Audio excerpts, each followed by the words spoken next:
Good morning. Look at that.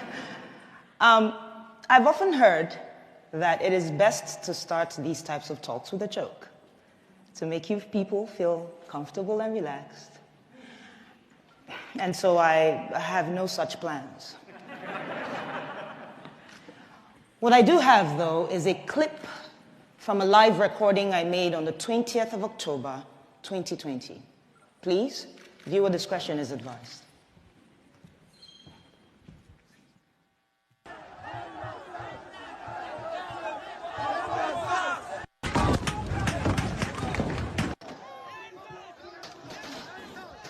They're shooting us! They shot two people! Oh my goodness! What's your name? See somebody else. Everybody look at this. These are the bullets that were falling by our side that we were dodging bullets. My name is Obianuju Catherine Ude. Don't worry, you can call me DJ Switch. I'm from Enugu State, which is in the southeast region of Nigeria. For years, young Nigerians like myself with interesting hairstyles, ripped jeans, iPhones, nice cars, have been harassed, extorted, illegally detained, tortured, raped, and killed by the Nigerian police. Specifically, a unit of the Nigerian police called SARS. SARS stands for Special Anti-Robbery Squad, and trust me, they truly are a special bunch. A special breed of armed robbers in uniform. A special group and gang of rapists with a badge. A special crowd of murderers with a license to carry a gun. For as long as I can remember, we begged and petitioned the Nigerian government to put an end to this corrupt unit. And to their credit, they complied, or at least it seemed like they complied.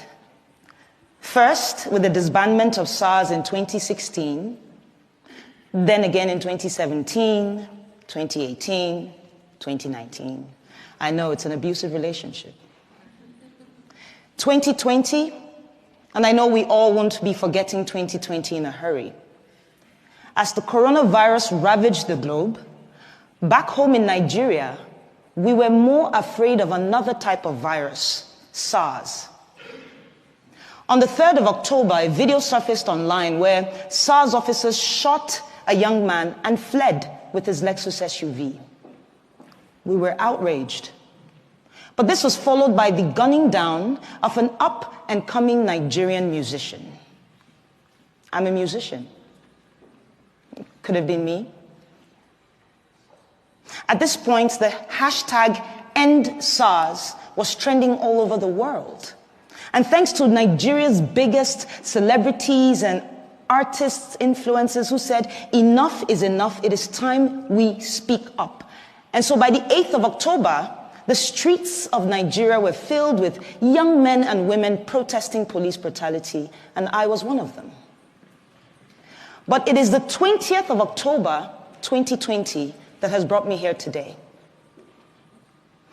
On that very horrible day, the Nigerian army, sanctioned by the Nigerian government, stormed the Lekki toll gate, and this is a major roadway in Lagos State, by the way. No warning, no dialogue. Soldiers opened fire on unarmed, peaceful protesters with live ammunition. We cried, we braced, and we started to sing the national anthem, just with the hopes that they recognize we're not their enemy. It made no difference. As I laid on the floor, I remember a young man, he just jumped on top of my body and he was screaming, "Cover her, cover her." I couldn't really make sense of what the whole thing was about. He was struck by a bullet on his lower back.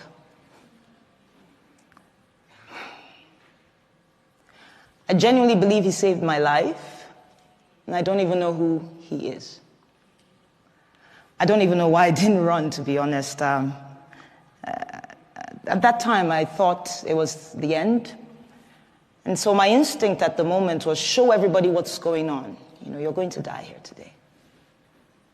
And so I pulled out my phone, went to Instagram, started live broadcasting this madness. Viewers on the live helped us call ambulances, but the soldiers refused the ambulance's entry. And so some of us had to turn into instant surgeons in an attempt to remove the bullet from the leg of a protester. Eventually, the shooting stopped, and we observed that some of the soldiers were picking up their shells, I believe in an attempt to hide evidence of this crime. And so we scampered around to pick the shells that we could find in an attempt to have evidence of this crime. And this was while other soldiers were dumping bodies onto their trucks. They left, and we felt a sense of victory, you know. Some can't really explain it. We were happy and angry, relieved but in pain. But unfortunately, after being on Instagram Live for so long, my phone battery died. Because not too long after, another phase of attack was upon us. But this time it was the Nigerian police. And they came in guns blazing as well. And so we ran. We took the injured to a nearby hospital and the others to a church. The church apparently had been on the live and they had offered us refuge. By the next morning, soldiers raided the hospital looking for me.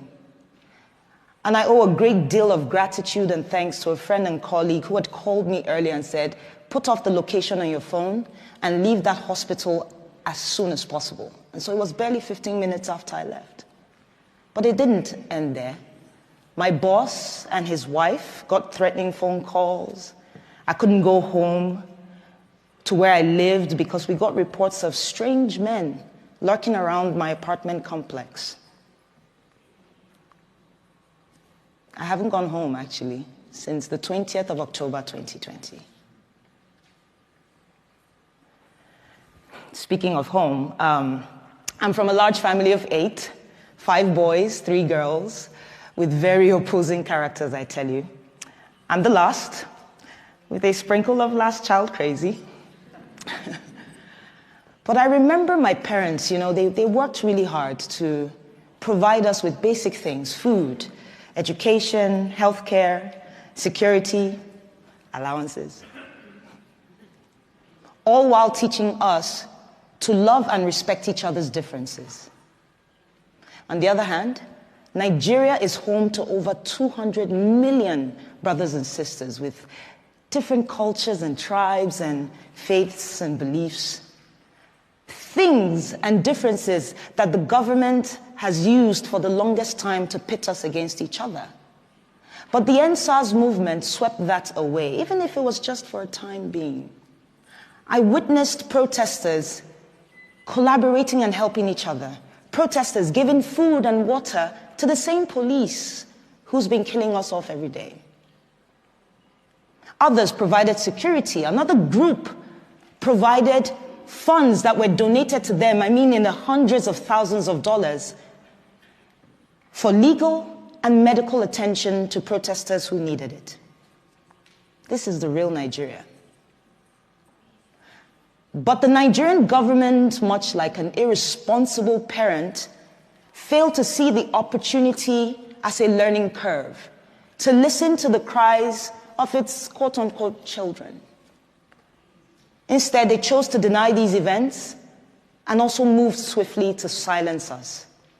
Starting with the Nigerian Minister of Information, Lai Mohammed. And yes, you heard me right. The Nigerian Minister of Information, our very own spin doctor. Yeah, his first name is Lai. It's inevitable, right? The pun is begging me. Lai called the shooting a fabrication of a massacre without bodies. He said I was a purveyor of fake news with the intent of tarnishing the nation's image, that I am a terrorist, amongst other things. The Nigerian army called the shooting fake and that I had made the whole thing up with a green screen. Yes, I have plans of heading to Hollywood after this speech.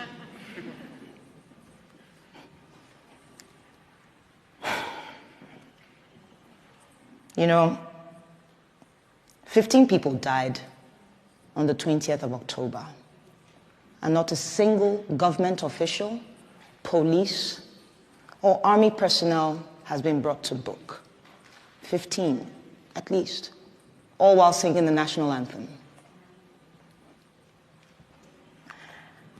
As an artist and a DJ, I listen to music a lot, all the time. And I'm reminded of the legend, the artist, Fela Anikulapo Kuti. He was known for speaking truth to power with his art. And I'm reminded of his 1977 song titled Zombie. Here, Fela likens the Nigerian military to mindless zombies following idiotic orders. It was relevant then, it is relevant today, and it most likely will be relevant tomorrow, in the future. The same future that they say is in the hands of the leaders of tomorrow. But what we have tomorrow are recycled leaders of today who have failed to provide an enabling environment for young leaders to thrive and contribute. No, but they chose instead to kill us all off, one by one. This might sound outrageous to you, and you might wonder why. And I'll tell you. Our leaders are afraid. It's as simple as that. They're afraid of a thinking, an innovative, a collaborative, and a working Nigeria. They're afraid of every young Nigerian who, against all odds, have made it for themselves. They are afraid of a me, the coconut head generation, as we like to call ourselves. We're hard-headed, we're not easily deceived by propaganda, and we stand up to our oppressors.